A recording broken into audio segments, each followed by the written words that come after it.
Alright, everybody, welcome back to UFC Weekly. Wow, it's been a long ass time since we've done this. It's been about a month, but I'm glad to be back recording again, giving y'all some stuff to, listen to while you guys sit at home in this quarantine bullshit.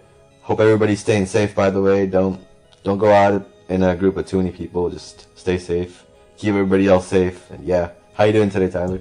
Yo, fuck Rudy Goldberg! Fuck Rudy Goldberg. That's all I gotta say, bro. But on some real shit, I hope everyone's out there, they're safe, everything like that. For a show called UFC Weekly, we haven't done this in quite some time.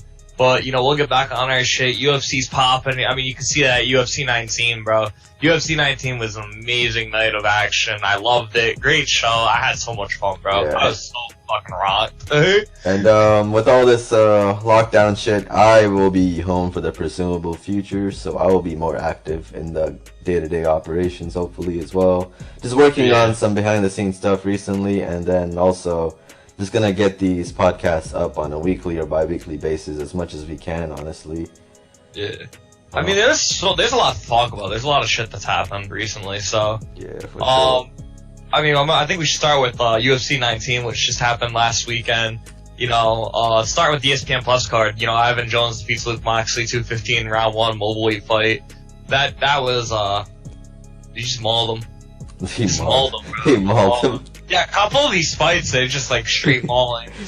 Nicole Villian, I think that's how you say it. This is a women's flyweight fight? Yeah, she defeated Xini Wen. I think I said that right, I'm not sure. Now, who the fuck were these people? What the hell are they using? That's GXSH Gashly? Yeah, Gashly, whatever you'd say. I don't know. And then District 6 is the one that lost. 237 in round 1, yeah. That was the fucking starching. Yeah. Good little beginner fight there. There's a lot of round 1 knockouts. If you didn't get knocked out in round 1, you got knocked out in round 3. Yeah, I see, dude. I'm going down this list right now. All I see is KOs. Like, I only see round 3. I only see like 1 or 2 decisions in this whole shit. All finishes. These are lengthy ass fights. This was a long ass show. This is the first one that ended at like 1:30 in the morning. A long time. I actually feel bad, bro. I was just chilling, and you were at home hosting. I was good, bro. I was good. I had a good time. I was out of town. Having a really good time. I was out of town, not knowing what the fuck's going on, and Tyler's just, hosting his shit. Nah, if I was stressing, you would have gotten a text message. Yeah. I text you when I get frustrated in the middle of the shows. Yeah. Nah, it was really fun though. It got better. The show got more fun as it went on. You know what I mean? Yeah, for sure.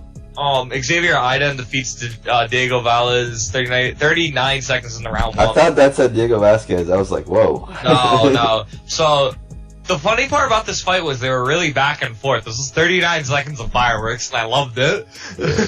But, Xavier Aiden wins in 39 seconds, and his no contest is a 40-second knockout loss to Nate Diaz, which happens to be Slavary. Yikes. But that's mad funny, how he won his first win in second less. Yeah, that's pretty good. Even Wall was scheduled to fight somebody else. Carbon Carnage ends up making his pro debut, takes on Ewan Wall, and just straight dominated him for round 1 and round 2. Round 3 finishes him. Let me tell you how glad I am to have Carbon Carnage finally debut in the UFC. I was telling him last year, like, bro, when are you stepping in? When are you stepping in? He finally stepped in. He should have stepped in. He should have stepped in last year. Now he's finally stepping in. It's good to see, because he used to be a beast in RCL, I heard from Tam. Oh, yeah. So. Oh, yeah. Speaking of RCL, Dylan Brown's returning on UFC 20. Oh shit, that's dope. Yeah, he just came back, so he's coming back. Carbon, Dylan, both good friends of mine. Glad to see them in. Those are Raw MMA diehards too. Yeah. So that's what I love about it, because that's like my era of fighting. Yeah, sure. It's like a lot of people may not know Carbon in the community, in Raw MMA specifically right now. They may not know him, but dude, he's gonna be a beast. You're gonna know him. You're gonna know him soon. You are gonna. He's gonna be a top 5 contender for sure. Yeah. How did that fight even go? Like, was there like much of a chance for Ivan, or was it straight up just like Maul? Ivan could have had more of a chance if he was efficient with his striking. All he did was when he got low, because Carbon, he went to go stand up with Carbon, then he went to go grapple Carbon. As soon as he went to go grapple Carbon, Carbon defended it, and then stood back up with him and just pieced him on the feet. dropped them into red, and then for 2 minutes, this was round 1 and round 2. This kept happening. Carbon would gas for the after the first minute of the rounds in round 1 and 2, and get Ewan to red and nearly finish him, and then it would be 2 minutes of straight grappling from Ewan. Oh wow! And he would run away, and he was not striking him. There was a chance for him to win, but he never dropped Carbon. Yeah, he really could have used that stamina advantage, but that's the thing with new fighters. They just come in, they don't know what else to do besides just defend themselves. Ewan's good. Like, he's got really good grapple defense. I feel like he got caught in the headlights when he realized how bad, like, how much damage Carbon does, man. That's the thing, though, man. Grapple defense is a beginner thing, in my opinion. That's the stuff that we teach to all the new guys, man. But after grapple, you have to turn that defense into offense. If you can't do that, then I don't know, man. It's just not. Yeah, like, I mean, if you're gonna be a grappler, you gotta be like DeMarcus Lakerson. If that's your base, you have to be like Lakerson, bro, because you're not gonna succeed otherwise if you're just a grappler. Yeah, like, you need to have decent striking. I'm not gonna call myself a grappler if all I can do is defend and run away from things. Exactly. I'm not criticizing Ewan. He can come back from this, but I mean, he was gonna call out Tams King, but it's kind of funny. We'll get to the reason why that's funny in a minute. But the next fight, Alexander Gustafsson destroys they didn't destroy him. Destroyed him in the 3rd round, but not the other two. The other two. So I'm surprised this got to round 3. I mean, oh yeah, no, he said he was gonna have a 3-round fight with them. I think he lost the 2nd round to Zane, to be honest with you. Yeah, because I remember Neo fucked up Zane 1st round, but hey, that's Neo, man. Gus and Neo. Neo's got power. If Neo starts catching with shots, that's generally it. Yeah. What they add up. Dude, I'm salivating at the idea of that fight. Eventually, this summer for sure. Hopefully, we'll see. Right when I decide to step back in the octagon, there's some time still left in that. Just getting some stuff together. But yeah. Of course. Next then, one. KSI, which is Noah Jackson, defeated Havoc Owens. 228 in round 3. This was a fun fight. They were 1-1 going into the 3rd round. Like this fight mattered on the 3rd round. That's good, man. Yeah, they had a really good fight, bro. I thought Havoc was gonna knock him out. I was like, is Noah really choking? I'm like, I'm gonna be pissed if Noah loses this fight, specifically because he beat me. Hey, man, shout out to Noah. He's 2-0 already, man. That's if Noah stays undefeated, I'm gonna feel better about that loss, bro. Yeah, I mean, that's all it is. I mean, shit, man. That's a pretty nice win. It's not like he's fighting some total scrub. He's fighting a guy who actually knows how to strike. So I mean, No, he fought. No. I'll put it this way: he couldn't have debuted better than beating the guy. Yeah, he beat in Raw MMA. Yeah, he beat you, and then he beat Havoc. That's a pretty good start for him in MMA. He's really making his way up there. And, bro. That fucking pissed me off. Fuck him.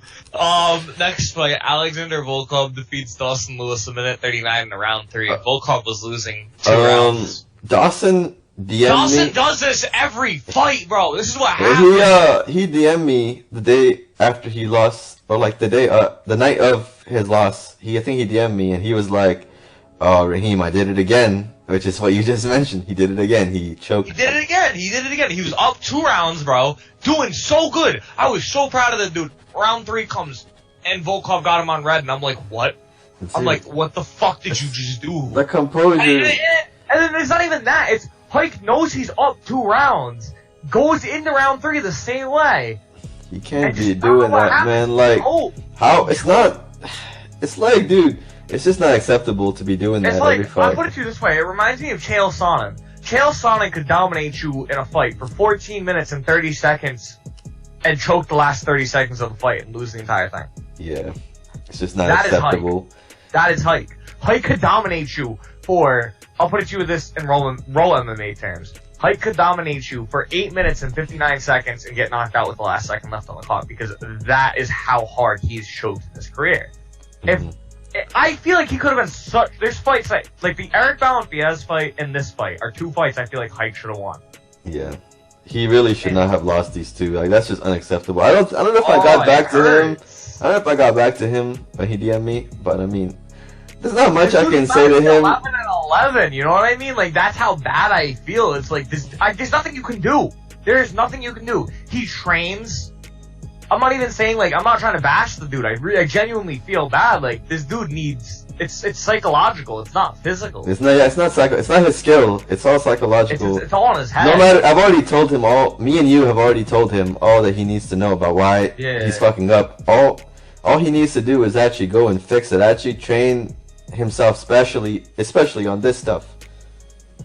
This is what he needs to work on. Not just like the beginning of the fight stuff. The late round stuff is what he needs to work on. Yeah, no, because he's good at the start. He just, oh, dude, I really hope he gets better for him though. But man, shit's heating up. He needs to figure it out quickly. Yeah. Merson Brown defeats Robert Lopez 222 in round 3. That was just not really surprised about that one. Surprised that even went to round 3. Actually, Robert, I believe got around on Merson. He got around. Yeah, it's good. Robert's not bad. He's not that bad, but yeah. This next one breaks my heart because of what happened after. Sean McAvelli defeats Unstable Ken a minute 44 in round 3. Yeah, I heard that was Ken retired. Yeah, Ken told me he retired after the fight. Everyone in the call was like, Driz and everybody was like, yo, I'll train him, tell him don't retire, and he doesn't want to hear it. Ken does not want to hear it. Everybody in Row Combat wants this dude to get a win, and Ken just wants to retire.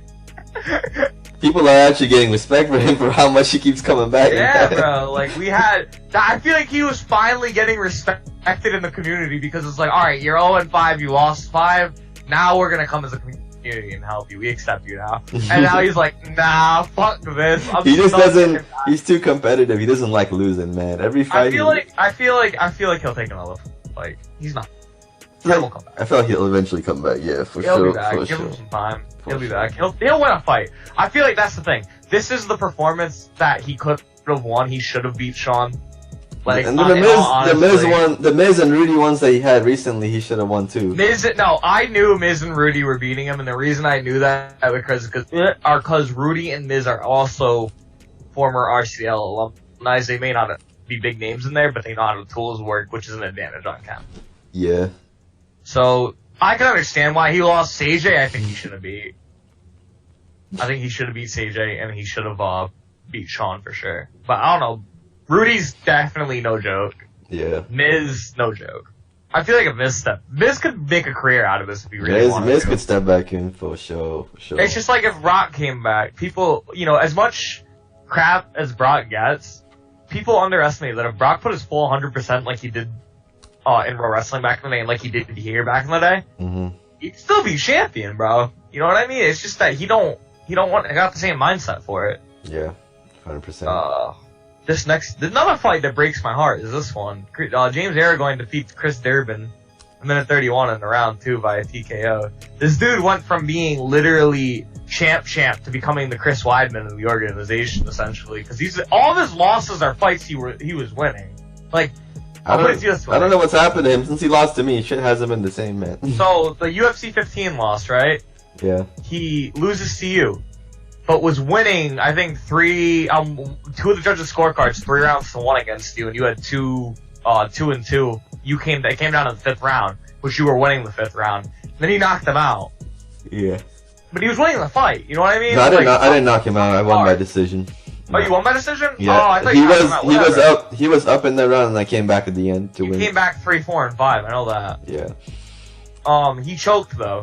But he was winning the fight originally. Yeah. It was a really close fight, either way. Like, you edged that fight. Yeah, I edged that fight. Then he beat Lakerson. Since then, he hasn't won, right? He beat Lakerson, then he lost to Jono in a fight he was winning. Yeah. Then he lost to James Aragon in a fight he could have won because Blocks literally was toying with the dude, stood in front of him, and then takes 3 shots, realizes, oh fuck, I just took 3 shots.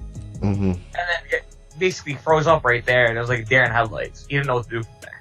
Yeah, that's rough, man. I really hope Durbin gets back to it because I don't want one of my biggest rivals just getting washed up like that. I don't want him. Same thing with Neo. Like, I never wanted Neo to get washed up. I'm glad Neo's bouncing back, so I really want Durbin to bounce. Neo's not somebody I'd ever think would stay low in a slump. Durbin's someone I'm really scared to see go down this kind of road because it's like. You don't know. I don't want to start saying anything bad about him because I would never like to talk about Chris in a negative way because that dude's that's a warrior. No matter who you ask, that dude's a fucking warrior. Yeah. I would love to see him come back from this, and that's one of the greatest competitors to ever do it. It's just he's got one of those. I feel like he's one of those people where he'll look at you after a couple losses and he'll be like, I don't know, man. I don't know if I still got it, and I don't want him to question himself because the second you start questioning yourself is the second you start going down that path of a loser's mindset. Everyone has doubt. Everyone has doubt, but you can never believe in the doubt. Yeah. I just hope to God he doesn't believe in it and he just comes back from this with a win. Sure. Anyways, next fight we got James Rockhold. Rockhold defeats Tams King via decision. 30-28. Yeah. The only decision fight in this shit at all. Yeah. You wanna hear something even crazier? What up? Tams didn't win a single round.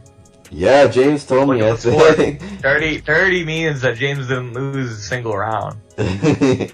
James dominated Tams for 3 rounds. I'm so proud of this man, James, bro. He's really come up.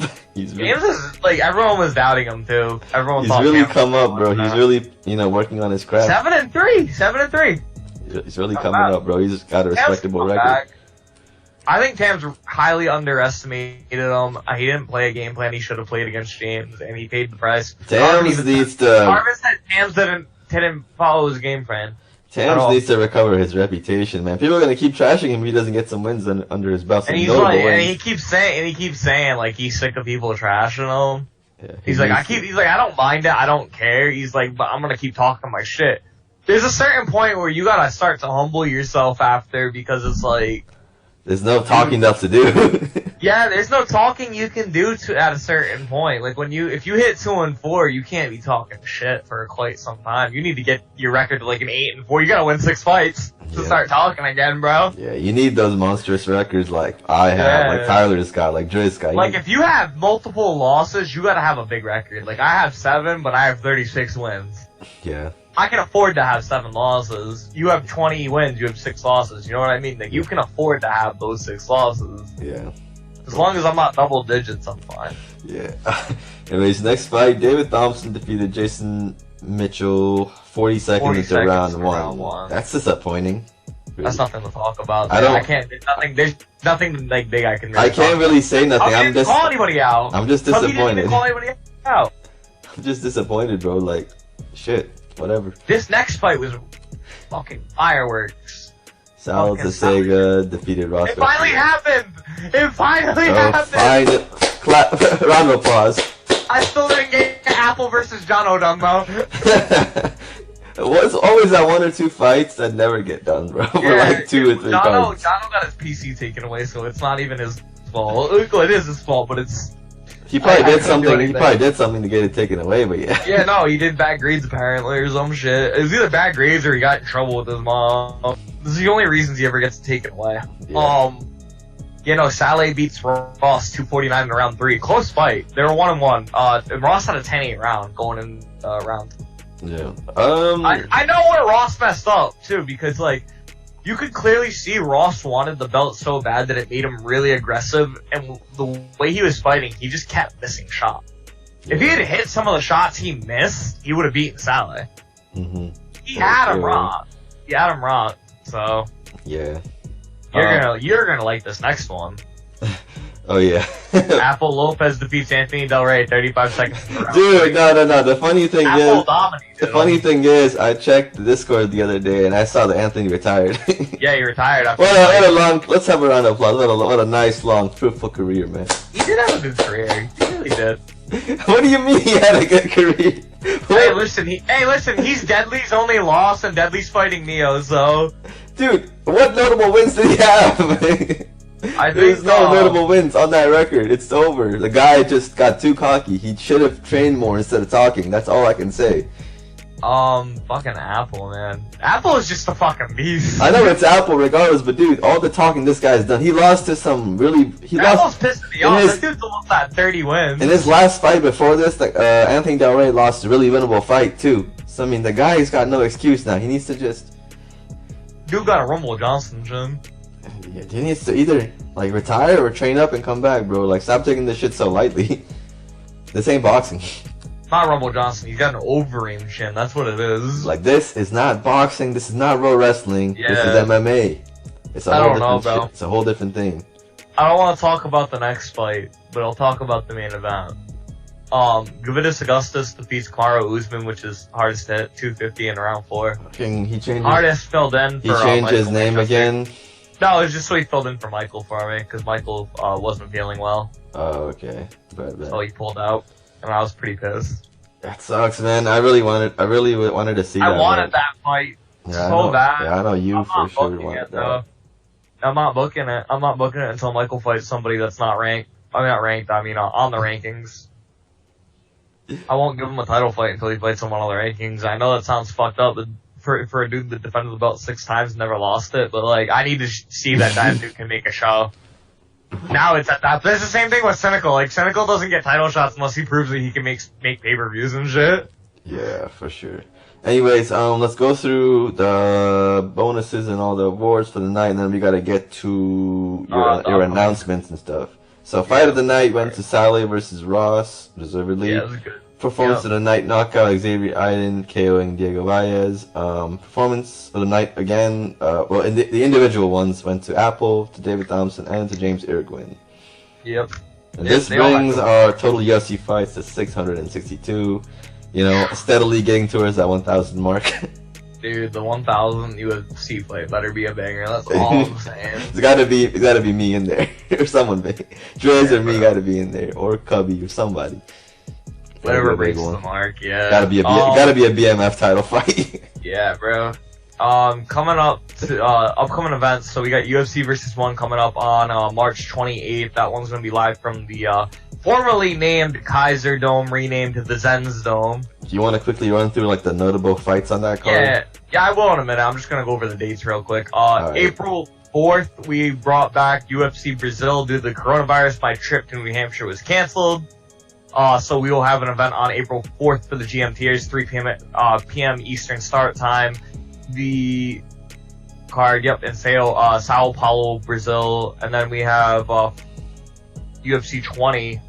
We're going back to Marvel Stadium on Saturday, April 11th, 8 p.m. Eastern start time. April 18th, also a Saturday. Fight Night Vegas, Fight Night 33. David Thompson versus Charlie Reef is the headliner. That's the only fight on that card, so that's why I don't mind saying it. So the main event and co-main event for UFC versus 1. So I'm just gonna go. Everyone knows most of the fights, so I'm just gonna go over all the title fights real quick. So starting with the mobile weight fight, you got Flames Cejudo versus PD. It's gonna be for the UFC and the 1 mobile weight title. Yep. That's gonna be a banger. Then we have the UFC's vacant featherweight title. Ross Garcia takes on Leaf Ninja. Leaf representing 1, Ross representing the UFC. Heavyweight division, we got Brian Long representing UFC. The featherweight title is vacated? The featherweight title is vacated. David Thompson vacated it, yep. Okay. Brian Long's gonna take on Dawson Lewis for the 1 heavyweight title. Dawson defending his 1 heavyweight title against Brian Long. Please, Dawson, please. If you do get the first 4 rounds, do not choke the 5th. Yeah, man, that's gonna be a tough fight for him. Yeah. Brian might bring that belt back home to the UFC. I think he will, frankly. We'll see. And then the main event is a big fight, first time ever. Jameis taking on Chris Durbin for the UFC and the 1 light heavyweight title. This could be Durbin's chance to really redeem himself after what's happened. Durbin could become a UFC champion again. You know what I mean? Yeah, for sure. He needs this. It's like people. I'll put it this way: for people that complain about Raheem saying that he gets shot after shot, if Raheem got shot after shot, I would have put him in this fight. Chris Durbin is one of the few people in the organization, and you'll be able to tell who these people are. Who've been in back-to-back title fights. Driz is another person. Cubby's another person. Once you've already been championship status and then you lose the belt, win a fight, it's easier to get back in the title picture. Especially when you're not in the division that's got a lot of big names, but they do a lot of call-outs. I don't think people realize, man, all those title fights I was getting, I was really earning them. Like, every fight that I was really losing, I was actually getting all the way to the end and almost winning. So, I know. It's like, I was just making myself the obvious contender, no matter what. I'll put it to you this way: like, call-outs are everything. Marketing's everything. You want to get people to pay attention to you, and you gotta have a big fight. You got to. Yeah, you gotta go out there and put everything on the line, really. I think Cubby realized that too, because when Cubby started talking his game, and he doesn't talk a lot of shit. He doesn't really talk shit. He talks shit in a different manner. But when he really started getting serious and talking shit and going on his win streak, that's when he really was like becoming good. That's when he went on a 16-fight win streak. Is when he really started opening his mouth. Yeah. Because then he was getting in your head, and he doesn't do it with everybody. Like if he likes you, he won't talk shit to you. Yeah. But and then a guy like Driz has just had that confidence about him. He doesn't talk a lot of big game, but like he's just got confidence in him. And when you talk shit to him, then you bring it out of him. Yeah. Same thing with Apple. Like Apple's a big shit talker. This fight card is really, honestly, really stacked. Like, there's not like obviously like there's the title fights, and then you look down, there's a lot of other shit too. Yeah, UFC versus 1 is just it's all stacked bangers. card, dude. There's Driz versus Tony Whitaker. There's David Thompson against that one's not that great. No, Slots is pretty good. I just don't think he takes on Cubby. Yeah. Apple Lopez versus Lakerson, big one right there. Saleh versus Tyrone Gerard, of course, that's champ. Jessica Stone versus Champ's already lost. Jessica Stone versus Gashley could be pretty good. Neo versus Max Payne. Ooh, that one is one that I'm really. That's the fight that I'm keeping my eyes on. That's a banger. I'm keeping my eyes on that one. You know damn well I'm gonna be in attendance for that one. Oh yeah, that's gonna be a banger. Then my boy Carbon Carnage versus Chase Ryder. That's the prospect fight. So we agreed that we were gonna do one fight that was basically not champion versus champion, and then we're gonna do another fight that was prospects. Yeah. So that's fair. That's fair. You got anything else you want to announce before we wrap up here? I just want to mention the headliners for the 2 shows I didn't mention. So the UFC 20 headliner, Vitas Augustus, Apple Lopez 2. That's gonna be a banger for the welterweight title. And then Fight Night 32, Garcia versus O'Neill. Don O'Neill will be making his UFC debut against Ross Garcia. Yeah, and then I think next week we'll probably preview UFC versus 1 a little bit. We also preview UFC 20. And yeah, that should be next week's episode. But yeah, it's just good to be back recording again. This should be a regular feature from now on. Yeah, man. Yeah. Hope you guys enjoy the rest of your week. Stay safe. Just keep everyone around you safe, and just have fun, guys. Hope you all have fun listening to this when you guys do. Yeah. I'll have it uploaded tonight. And if you're at a press conference, don't touch my microphone. You're not Rudy Gobert. You'll not catch corona. Do not touch anything that is owned by me, please. Oh yeah. And final closing. Fuck Tom Brady. All right, everyone. Peace out.